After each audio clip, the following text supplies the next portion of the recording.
अब इसके बाद CIL डायरेक्टर के CIL मैसूर के डायरेक्टर डॉक्टर एल रमामूर्ति साहब से रिक्वेस्ट करूंगा कि वो आए और इसके बारे में 2-3 मिनट में अपनी बात खत्म करें। Doctor L Ramamurthy from CIL।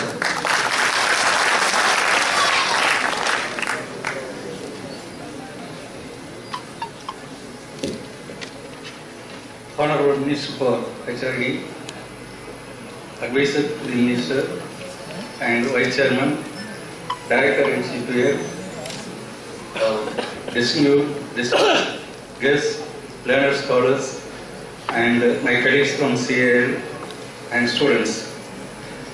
A very good evening to all of you and Assalamu Alaikum.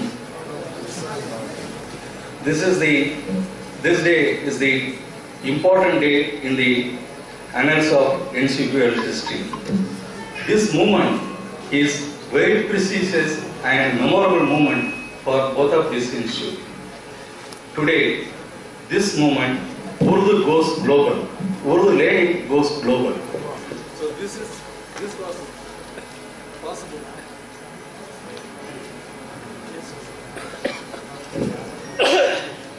So we, both the institutes, sincerely thank our Honorable Minister for launching this Urdu online program. And by the golden touch of the Minister, the Urdu learning was made available to the doorsteps of all houses. So if you have computers, then Urdu learning is very easy.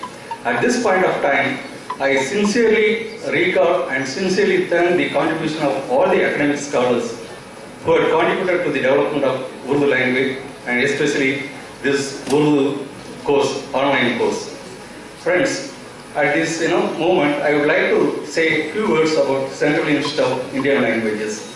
You all know it was established by the Government of India under HRD to cater to the needs of the language needs of the country, exploring the unexplored languages and writing grammars for the languages which do not have scripts, and protecting, promoting minority and endangered languages are some of the objectives. Apart from this, we teach all the 22 scheduled languages through 7 centers, all the 22 scheduled languages through 7 centers. And you all know technology has been changing and we have produced materials. During the Industrial Revolution, we have textbooks and other things. And that materials, ours is the only institute which has produced materials to teach all the 22 languages. And due to the change of technology, we have to cope up with the change.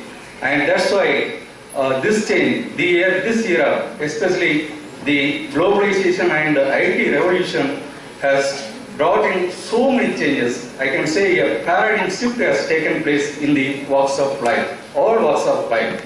Language learning or language teaching is no exception. So that all in every aspect that paradigm shift is there. That's why we have to cope up with that technology. So the online or e-learning is the norm of the day. So that's why we converted all the multimedia materials as well as textbook materials into online. Right now we have Tamil, Kannada and Bangla online courses are available in CIL, and this is the 4th online course. With the help of NCPL, we have launched this one, and a few more languages like Telugu, Manipuri and Gujarati, the materials are under preparation. So with this, coping up with the technology, we are preparing materials for online course. At this moment, I would like to, I will fail my duty if I don't share some of the important projects in CIL. One is the National Translation Mission, and the other one is National Testing Service, and the third one is Linguistic Data Consortium for Indian Languages. So these are the 11th plan initiatives which are taken, which are given by HRD, and all the projects brings the technology to language and knowledge to the Indian languages. National Translation Mission is the mission through which we are translating all the knowledge texts into Indian languages, all the 22 scheduled languages. And Linguistic Data Consortium for Indian Languages, through which we are developing corpus for language technology. we have some 2 to 4 million text corpus is available for all Indian languages, as well as 150 hours of speech corpus is available with us. And apart from that, we have been developing sign language corpus also. So this is one aspect. And the other one is the testing service. Testing service, the making of syllabus and evaluation pattern uniform across the country. We have established this project, and for 3 languages the work has been going on. So with these few words, I really thank Minister for HRD for his valuable time, and thank you once again, sir. Thank you for this office. Thank you.